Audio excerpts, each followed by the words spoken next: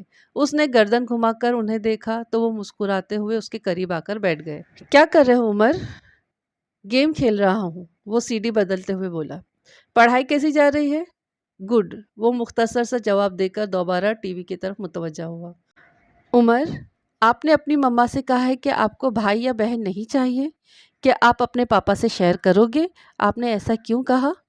عمر نے ان کی طرف دیکھا اور پھر سر جھکا لیا جیسے کچھ سوچ رہا ہو۔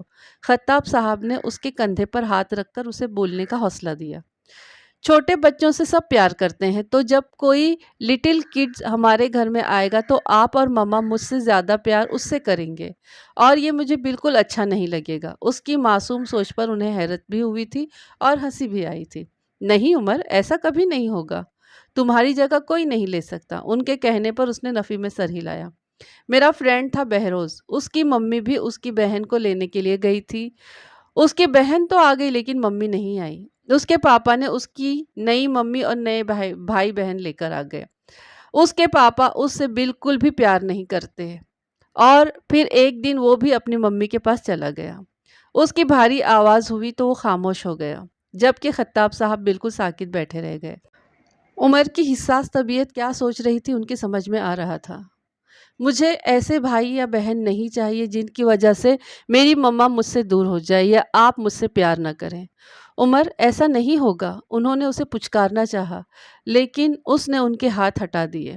مجھے نہ کوئی دوست چاہیے اور نہ کوئی بھائی بہن، سنا آپ نے؟ وہ کہہ کر کمرے سے باہر نکل گیا اور وہ کتنی دیر تک دروازے کو دیکھتے رہے، پھر تھکے ہوئے انداز میں اپنے کمرے کی طرف بڑھنے لگے۔ کمرے میں داخل ہوتے ہی شمع نے انہیں دیکھا۔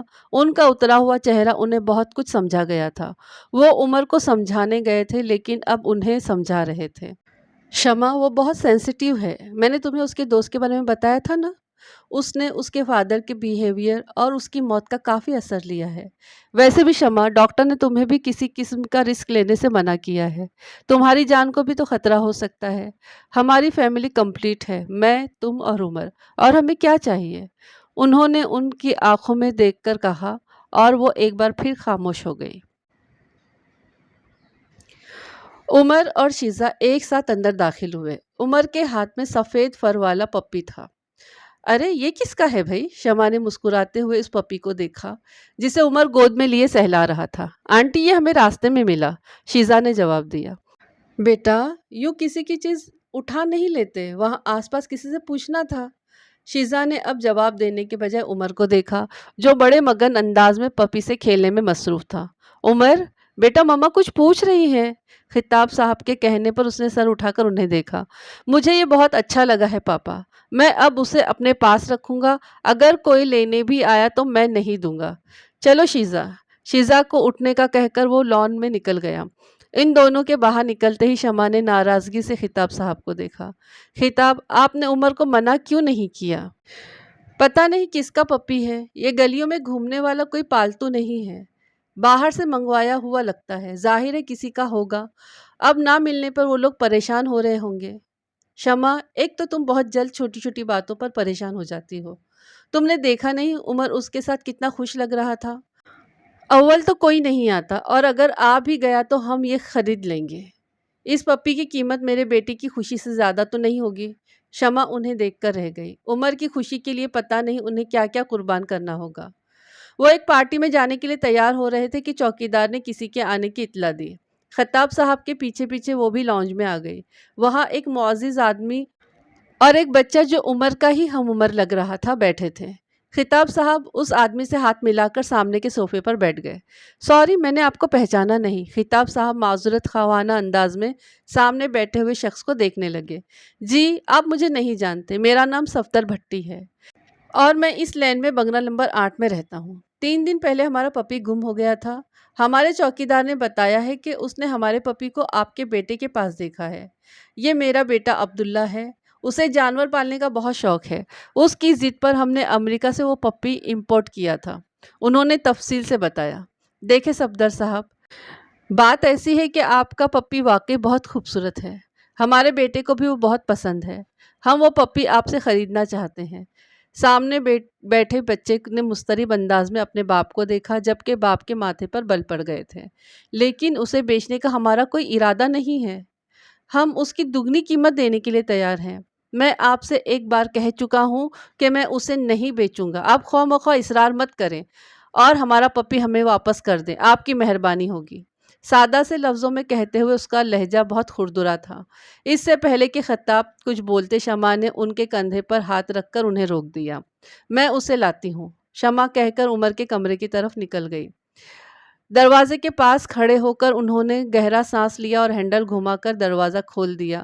عمر اور شیزہ پپی سے کھیل رہے تھے۔ وہ بدقت مسکرائی۔ عمر، باہر اس کے آنر آئے ہیں۔ عمر کی ہنسی سکڑ گئی۔ پپی پر اس کی گرفت سخت ہو گئی۔ وہ اسے لینے آئے ہیں۔ انہوں نے شیزہ اور عمر کو دیکھا۔ ان کے کہنے پر عمر 2 قدم پیچھے ہٹ گیا۔ میں اسے نہیں دوں گا، آپ انہیں منع کر دیں۔ تمہارے پاپا کہہ رہے ہیں کہ وہ تمہیں اس سے اچھا پپی لا کر دیں گے، تم اسے واپس کر دو۔ آپ انہیں منع کر دیں، میں نہیں دوں گا، وہ ایک دم چیخ کر بولا۔ تبھی خطاب صاحب اندر داخل ہوئے۔ شمع نے بے بسی سے انہیں دیکھا۔ انہوں نے عمر کی طرف دیکھا جو غصے سے انہیں دیکھ رہا تھا۔ وہ اس کے پاس جا کر پیار سے سمجھاتے رہے، لیکن وہ ٹس سے مس نہ ہوا۔ مجبوراً انہیں غصے سے پپی اس کے ہاتھ سے چھیننا پڑا۔ وہ تو پپی لے کر چلے گئے، لیکن شیزہ اور شمع کے لیے اسے سنبھالنا مشکل ہو گیا۔ منٹوں میں ہی اس نے کمرہ الٹ پلٹ کر رکھ دیا۔ آخر میں اس نے خود کو باتھ روم میں بند کر لیا۔ وہ کتنی دیر تک دروازہ بجاتی رہی، یہاں تک کہ ان کی ہتھیلیاں سرخ ہو گئیں۔ اتوار کی وجہ سے وہ صبح دیر تک سوتے رہے۔ صبح 10 بجے بات لے کر جب وہ باہر آئے تو انہیں خوشگوار حیرت ہوئی۔ عمر نہ صرف کمرے سے باہر تھا بلکہ خوشگوار موڈ میں شیزہ اور شمع کے ساتھ بیٹھا ناشتہ کر رہا تھا۔ وہ حیران ہوتے ہوئے ان کی طرف بڑھے۔ گڈ مارننگ پاپا۔ ویری گڈ مارننگ میری جان، وہ بے حد خوش ہو کر بولے۔ میں نے رضا سے بات کی ہے، وہ 2-3 دن میں آپ کے لیے بہت اچھا پپی لا کر دے گا۔ اٹس اوکے پاپا۔ اس نے مسکرا کر انہیں دیکھا اور گلاس میں بچے جوس کا بڑا سا گھونٹ لیا۔ اوکے پاپا، میں پلے گراؤنڈ جا رہا ہوں۔ وہ اپنا بلہ اٹھا کر باہر نکل گیا۔ خطاب صاحب نے مسکرا کر شمع کو دیکھا۔ تب ہی سردارہ اندر داخل ہوئی، جس کا چہرہ معمول سے زیادہ سنجیدہ تھا۔ وہ ان کے سامنے آ کر کھڑی ہو گئی۔ میں مارکیٹ تک گئی تھی، راستے میں کوٹھی نمبر 8 کے آگے رش دیکھا تو رک گئی۔ پتہ چلا کل ان کے پپی کا کسی نے گلا گھونٹ کر مار دیا ہے۔ کیا انہوں نے دیکھا تھا کس نے مارا ہے اسے؟ شمع نے جب پوچھا تو اس کی آواز کانپ رہی تھی۔ نہیں، لیکن اس کی لیکن پر ان دونوں کی سانسیں رک گئی۔ میں نے کل رات بابا کو باہر سے آتے ہوئے اندر دیکھا تھا۔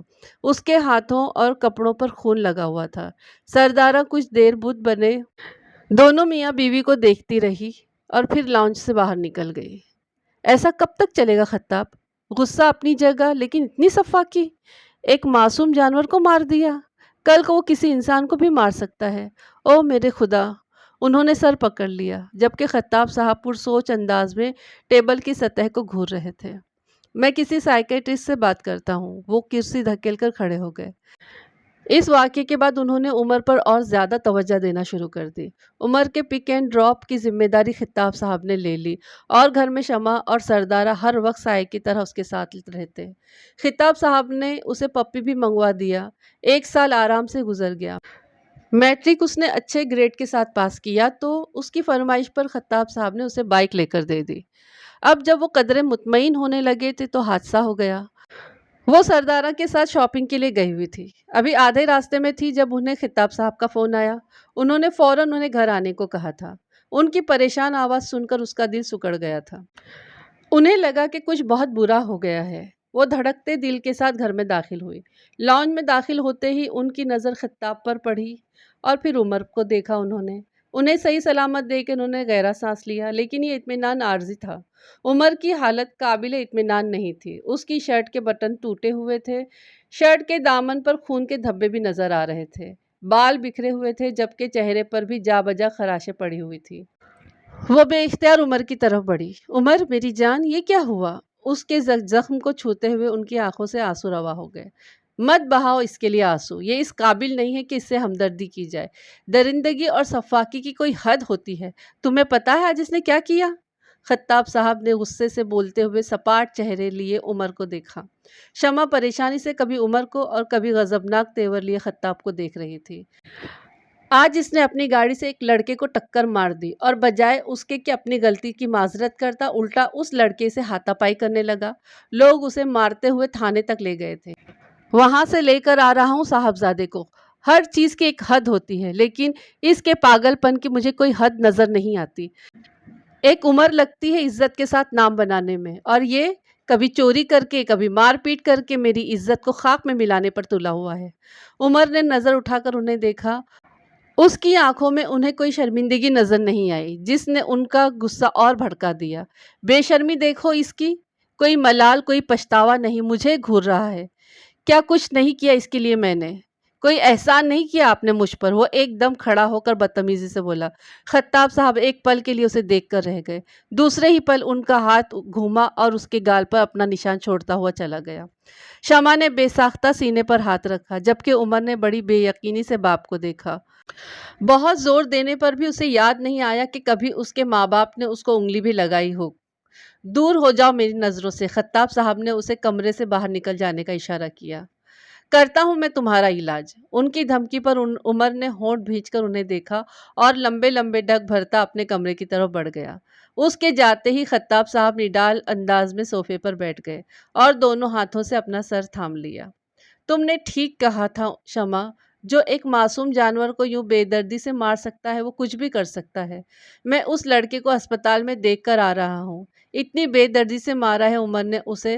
خدا نخواستہ اگر وہ مر جاتا تو جانتی ہو کیا ہوتا؟ پھانسی ہو جاتی اسے۔ شمع کا سارا وجود بے جان ہو گیا تھا۔ 50,000 اس لڑکے کے گھر والوں کو دے کر آیا ہوں اور 50,000 پولیس کو۔ ابھی تو معاملہ رفع دفع ہو گیا ہے، لیکن اب مزید میں کوئی حادثے کا متحمل نہیں ہو سکتا۔ وہ موبائل پر کوئی نمبر ڈائل کرنے لگے۔ جس ماہر نفسیات کے پاس عمر کا علاج چل رہا تھا، اس نے خطاب صاحب کو مشورہ دیا تھا کہ کچھ عرصے کے لیے عمر کو خود سے دور بھیج دیں۔ پہلے تو خطاب صاحب نے اس بات پر غور نہیں کیا، لیکن پپی کی موت اور پھر اس لڑکے پر جان لیوا حملے نے انہیں سوچنے پر مجبور کر دیا۔ امریکہ میں ان کے ایک دوست بے اولاد تھے۔ خطاب صاحب نے انہیں اپنی مجبوری سنائی تو انہوں نے خوشی خوشی عمر کی ذمہ داری قبول کر لی، جبکہ عمر کے جانے کا سن کر شمع ہتے سے اکھڑ گئی۔ جس اولاد کی خاطر انہوں نے دوبارہ اپنی گود ہری نہیں ہونے دی، اسے خود سے دور کرنا انہیں گوارا نہیں تھا، لیکن خطاب صاحب نے انہیں ماضی میں عمر کی غلطیوں اور مستقبل میں اس کا انجام سمجھا کر راضی کر ہی لیا۔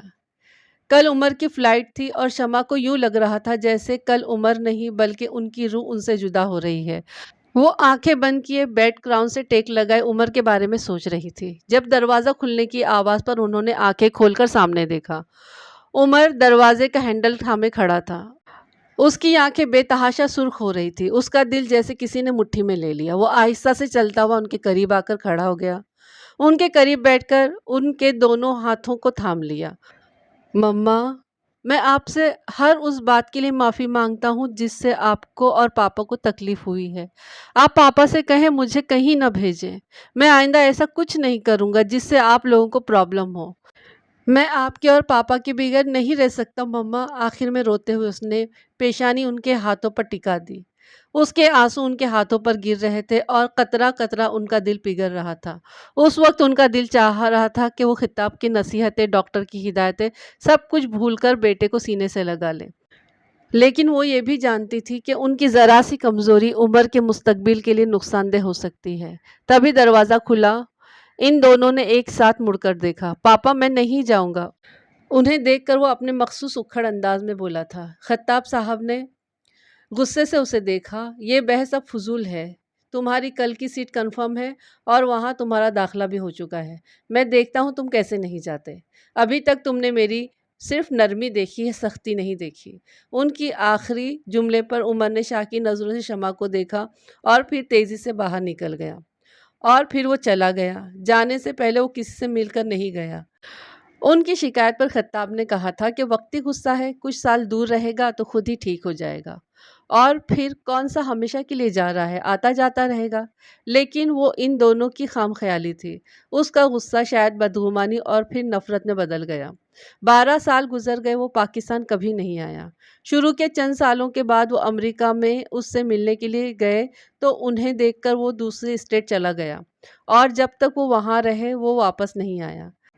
اور وہ جب کبھی اس سے ملنے کا ارادہ کرتے وہ کسی دوسرے شہر یا ملک کا رخ کر لیتا۔ شمع اس کی طرف سے بالکل مایوس ہو چکی تھی کہ اب اچانک وہ آ گیا۔ وہ سمجھی ان کی ممتا اور ان کی دعائیں اسے کھینچ لائی ہیں۔ وہ بدل گیا ہے لیکن وہ تو آج بھی ان سے ناراض تھا۔ آنٹی، شیزا کی آواز پر وہ چونک کر اسے دیکھنے لگی۔ برو کے لیے چاند سے دلہن ڈھونڈنا شروع کر دیں، وہ شادی کے لیے مان گئے ہیں۔ وہ دونوں اس موضوع پر بات کر رہے تھے مگر شمع ماضی کی تلخ یادوں میں کھوئی ہوئی تھی۔ شیزا کی بات سن کر مسکرانے لگی۔ مجھے شادی کرنی ہے یا نہیں، یا کس سے کرنی ہے، اس کا فیصلہ میں خود کروں گا۔ اس کا حق میں کسی کو نہیں دوں گا، چاہے وہ رشتے میں میرے ماں باپ ہی کیوں نہ ہوں۔ جب میں خود اس قابل ہوں کہ اپنے لیے فیصلے کر سکوں تو میں کیوں کسی کی رائے لوں گا؟ شمع کا چہرہ آنے واحد میں لٹھے کی مانی سفید پڑ گیا۔ ان پر ایک نظر ڈال کر وہ باہر نکل گیا۔ شیزا تعصب سے شمع کو دیکھنے لگی۔ یہ تم مجھے کہاں لے آئی ہو؟ تمہیں معلوم بھی ہے کہ مجھے پبلک پلیس سے سخت الجھن ہوتی ہے۔ ہجوم کو دیکھ کر اس نے شیزا سے کہا، اگر آپ امریکہ سے میرے لیے کچھ لے آتے تو میں آپ کو یہاں کیوں لے آتی؟ اب جلدی سے جیب ڈھیلی کریں، مجھے شاپنگ کرنا ہے۔ عمر نے بحث نہیں کی اور اس کے پیچھے چلنے لگا۔ شیزا ایک جویلری کی دکان میں گھس گئی۔ 15 منٹ تک جب شیزا کی مصروفیت میں کوئی فرق نہ آیا تو وہ اسے بتا کر باہر نکل آیا۔ باہر کا موسم بہت اچھا تھا، تیز ہوا چل رہی تھی۔ ستون کے قریب کھڑے ہو کر وہ آتے جاتے لوگوں کا جائزہ لینے لگا۔ پھر کچھ خیال آنے پر اپنا موبائل نکالا اور ٹریول ایجنٹ کا نمبر ملانے لگا، جب ایک رنگین آنچل آ کر اس کے چہرے پر رک گیا۔ چل چل کر اس کے پاؤں شل ہو گئے تھے، لیکن نیہا پتہ نہیں کیسا ڈریس لینا تھا اسے۔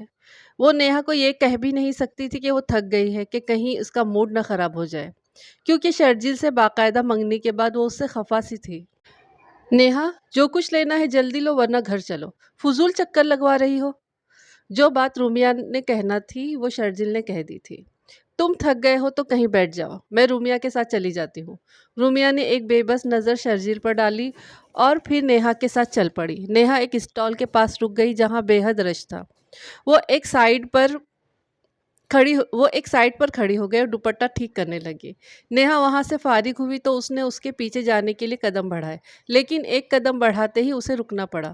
اس کا دوپٹہ کہیں اٹک گیا تھا۔ اس نے ذرا سا گردن گھما کر دیکھا اور پھر حیرت کے مارے پوری کے پوری گھوم گئی۔ اس کے دوپٹے کا کونا ستون کے پاس کھڑے شخص کے ہاتھ میں تھا۔ اس کے مڑنے پر اس نے بھی اسے دیکھا۔ رومیہ نے اس شخص کی نظروں کو اپنے چہرے پر ٹھہرتے ہوئے محسوس کیا تھا۔ ان نظروں میں جانے کیا تھا کہ اسے اپنا چہرہ دہکتا ہوا محسوس ہونے لگا۔ اس نے اپنا دوپٹہ کھینچا، اس کے باوجود نہ اس کی نظروں کا زاویہ بدلا اور نہ ہی اس نے اس کا دوپٹہ چھوڑا۔ رومیہ نے گھبرا کر اپنے دائیں بائیں دیکھا۔ لوگ اپنے دھیان میں تھے، لیکن کچھ لوگ ان کی طرف بھی متوجہ ہو گئے تھے۔ رومیہ یکدم پریشان سی ہو گئی۔ اتنے ہجوم میں بھی اسے اس شخص سے عجیب سا خوف محسوس ہوا تھا۔ وہ 2 قدم چل کر اس کی طرف بڑھی۔ میرا دوپٹہ، رومیہ نے بہت آہستگی سے اس کی طرف دیکھے بغیر کہا۔ اس نے دوپٹہ چھوڑ دیا اور وہ ایسے بھاگی جیسے موت کا فرشتہ اس کے پیچھے لگا ہو۔ نیہا، میرا خیال ہے گھر چلتے ہیں، باقی شاپنگ کر لیں گے۔ چلو ٹھیک ہے، تمہاری طبیعت بھی ٹھیک نہیں لگ رہی ہے، بس یہ چوڑیاں لے لیں۔ یہ کہہ کر نیہا پھر چوڑیوں کے اسٹال کی طرف مڑ گئی۔ رومیہ نے پیچھے مڑ کر دیکھا، وہ کہیں نہیں تھا۔ وہ ہر سیکنڈ کے بعد ارد گرد نظر بھی ڈال رہی تھی۔ وہ شخص نہ جانے کیوں اسے حواسوں پر سوار ہوتا لگ رہا تھا۔ تم بھی لے لو، نیہا کے کہنے پر اس نے پہلے چونک کر نیہا کو دیکھا، پھر چوڑیوں کو دیکھا اور پھر سر جھٹک کر سارا دھیان چوڑیوں پر لگا دیا۔ ملٹی شیڈ میں بہت خوبصورت چوڑیاں تھیں۔ اس نے کچھ چوڑیاں اٹھا کر پہن لی۔ اس کی نازک کلائیوں میں وہ بہت اچھی لگ رہی تھیں۔ اس نے مسکراتے ہوئے جو ہی چوڑی والے سے قیمت پوچھنے کے لیے سر اٹھایا، اس کی مسکراہٹ غائب ہو گئی، بلکہ ہاتھ میں پکڑی چوڑیاں بھی گر گئی۔ وہ شخص بالکل اس کے سامنے کھڑا تھا۔ کیا ہوا؟ اس کو یوں ساکت کھڑا دیکھ کر نیہا نے پوچھا۔ تمہاری طبیعت زیادہ خراب لگ رہی ہے، چلو گھر چلتے ہیں۔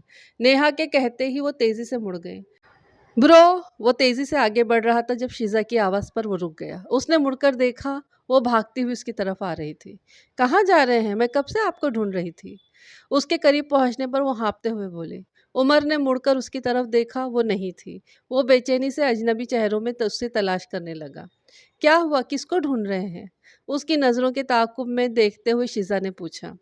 کچھ نہیں، چلو۔ وہ چل پڑا، لیکن چند قدم چل کر اس نے پھر پیچھے مڑ کر دیکھا تھا۔